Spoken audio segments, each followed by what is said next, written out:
Saat ini, korupsi di Indonesia bisa dikatakan sudah menjadi budaya dari mulai tingkat rendah sampai tinggi. Bahkan Indonesia sudah menjadi salah satu negara terkorup di dunia yang tentunya sangat memilukan. Meskipun saat ini sudah didirikan lembaga anti korupsi, yaitu Komisi Pemberantasan Korupsi atau KPK, yang secara gencar memberantas para koruptor. Akan tetapi, korupsi yang sudah berubah menjadi budaya ini terasa sangat sulit untuk dihentikan dan diberantas. Nah, lalu bagaimana cara untuk menangani korupsi ini? Sebelum itu, mari kita bahas apa itu korupsi. Korupsi dalam dimensi suap atau riswah di dalam pandangan hukum Islam adalah perbuatan yang tercela dan juga menjadi dosa besar dan Allah sendiri juga melaknatnya. Sarakoh atau pencurian dilihat dari etimologinya memiliki arti melakukan sebuah tindakan pada orang lain dengan cara sembunyi. Namun menurut Abdul Qadir Audah, pencurian diartikan sebagai tindakan mengambil harta orang lain dalam keadaan sembunyi-sembunyi, dalam arti tidak diketahui pemiliknya. Dalam Quran Surat Al-Baqarah ayat 188 yang artinya, dan janganlah sebagian kamu memakan harta sebagian yang lain di antara kamu dengan jalan yang batil.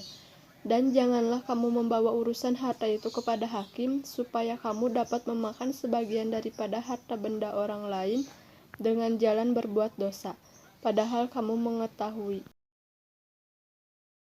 Sanksi bagi pelaku korupsi. A. Hukuman berupa teguran dan peringatan. Hukuman ini diberikan pada pelaku korupsi yang dinilai ringan namun merugikan orang lain. Ini bertujuan untuk mendidik pelaku dengan memberikan ancaman pada pelaku agar tidak lagi mengulangi perbuatannya. B. Memasukkan pelaku korupsi pada daftar orang-orang tercela. C. Memecat pelaku korupsi dari jabatannya.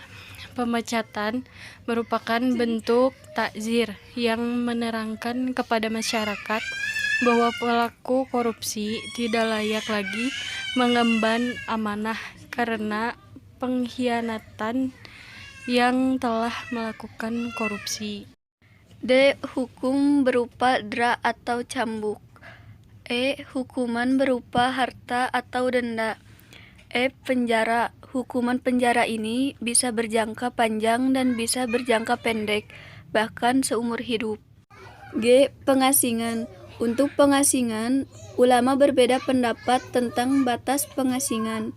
Tujuan takzir untuk memberikan penyadaran dan bukan berlari. H. Penyaliban. Hukuman berupa penyaliban pernah dilakukan Rasulullah terhadap pelaku kerusuhan, keonaran, dan pembangkangan yang biasa disebut hirabah. I. Hukuman mati. Hukuman takzir berupa hukuman mati diberlakukan jika kemaslahatan benar-benar menghendakinya. Ini akan membawa pengaruh dan nilai pendidikan yang besar sekali bagi masyarakat lainnya, karena akan menjadikan orang lain takut untuk melakukan hal serupa. Cara menangani korupsi. Pertama, sistem penggajian yang layak. Aparat pemerintah harus bekerja dengan sebaik-baiknya, dan itu sulit berjalan dengan baik bila gaji mereka tidak mencukupi. Para birokrat tetaplah manusia biasa yang mempunyai kebutuhan hidup serta kewajiban untuk mencukupi nafkah keluarga. Maka, agar dapat bekerja dengan tenang dan tidak mudah tergoda berbuat curang, mereka harus diberikan gaji dan tunjangan hidup yang layak.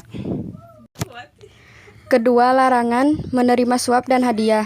Hadiah dan suap yang diberikan seseorang kepada aparat pemerintah pasti mengandung maksud tertentu.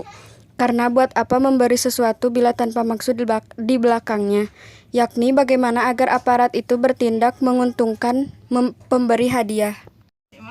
Ketiga, perhitungan kekayaan. Perhitungan kekayaan dan pembuktian terbalik telah dilakukan oleh Khalifah Umar bin Khattab untuk mencegah korupsi. Umar menghitung kekayaan para pejabat di awal dan di akhir jabatannya. Bila terdapat kenaikan yang tidak wajar, yang bersangkutan bukan jaksa atau orang lain, diminta membuktikan bahwa kekayaan yang dimiliki dapat dengan cara yang halal. Bila gagal, Umar memerintahkan pejabat menyerahkan kelebihan harta dari jumlah yang wajar kepada Baitul Mal, atau membagi dua kekayaan itu separuh untuk yang bersangkutan dan sisanya untuk negara. Cara inilah yang sekarang dikenal dengan istilah pembuktian terbalik yang sebenarnya sangat efektif mencegah aparat berbuat curang. Tapi anehnya, cara bagus ini ditentang para anggota DPR, dimasukkan dalam perundang-undangan. Keempat, teladan pemimpin. Pemberantasan korupsi akan berhasil bila para pemimpin tertinggi sebuah negara bersih dari korupsi. Dengan takwanya, seorang pemimpin melaksanakan tugasnya dengan penuh amanah. Ia takut melakukan penyimpangan karena meski ia bisa melakukan kolusi dengan pejabat lain untuk menutup kejabatannya, Allah Subhanahu wa taala melihat semuanya dan di akhirat nanti akan dimintai pertanggungjawaban.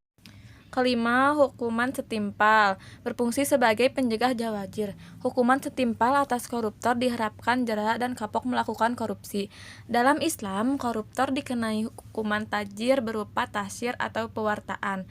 Dulu di arah keliling kota, penyitaan harta dan hukuman kurungan, bahkan sampai hukuman mati. Keenam, pengawasan masyarakat. Masyarakat yang bermental intan akan cenderung menempuh jarak pintas dalam berurusan dengan aparat dengan tak segan memberi suap dan hadiah. Sementara masyarakat yang mulia akan turut mengawasi jalannya pemerintahan dan menolak aparat yang mengajaknya berbuat menyimpang.